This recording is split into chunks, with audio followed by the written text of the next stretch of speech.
Fazendo um resuminho aqui, então, em relação às arboviroses, a gente tem que todas elas são transmitidas, então, pelo Aedes aegypti e elas não têm tratamentos específicos, mas sim suporte clínico.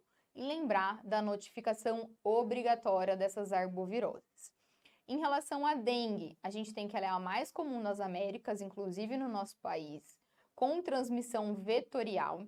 O seu vírus é um vírus de RNA e a gente tem 4 sorotipos, o dengue 1, 2, 3 e 4. A gente pode prevenir a dengue através aí do cuidado com a água parada e agora aqui a grande novidade no nosso Programa Nacional de Imunização, o início da vacinação com a vacina Qdenga.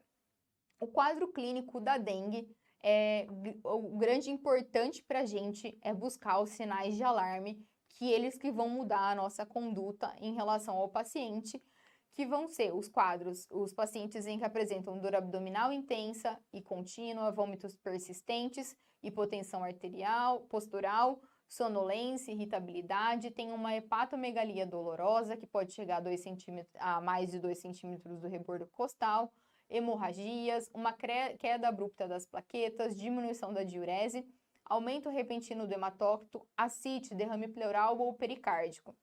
Quando esse paciente tem esses sinais de alarme que ocorrem por extravasamento e eles acabam tendo um extravasamento muito mais intenso, ele acaba evoluindo com uma dengue grave com sinais de choque.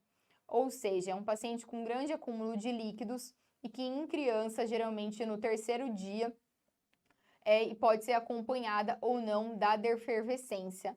Em geral, então, a fase crítica ela vai acontecer depois do terceiro até o 7º dia, dependendo do quadro evolutivo da criança, mas caracteristicamente no terceiro dia, quando a febre está baixando, aí o paciente pode evoluir com esse extravasamento importante, com alteração importante da permeabilidade capilar, fazendo esse quadro de sinais de alarme e até de dengue grave.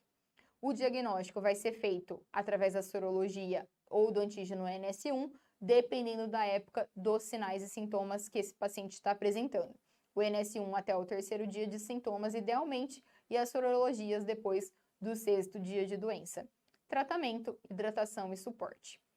Em relação à chikungunya, a gente também tem um vírus RNA, aqui vai ser o vírus alfavírus, em que a gente tem como característica clínica febre alta, poliartralgia incapacitante e simétrica, que dura uma média de 7 a 10 dias. O diagnóstico vai ser através de sorologia também, ou RT-PCR. E aqui a sua grande característica é essa cronificação em relação a essa poliartralgia, podendo fazer quadros de artrites crônicas ou de artralgias crônicas, em que é necessário o uso de anti-inflamatórios, corticoides e fisioterapia.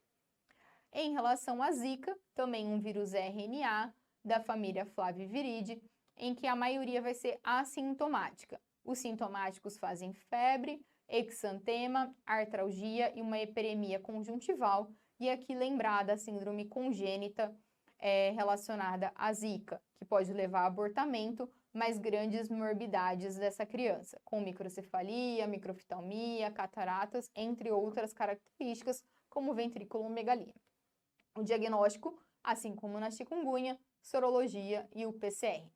E em relação à febre amarela, também temos um vírus RNA da família Flaviviridae, que vai causar uma febre hemorrágica. E ela tem como um grande sinal, o sinal de Fagé, que vai acontecer ali na sua fase crítica, em que a gente tem uma frequência cardíaca que não acompanha a febre, ou seja, febre com bradicardia. E o diagnóstico também, assim como chikungunya e zika, sorologia e o PCR.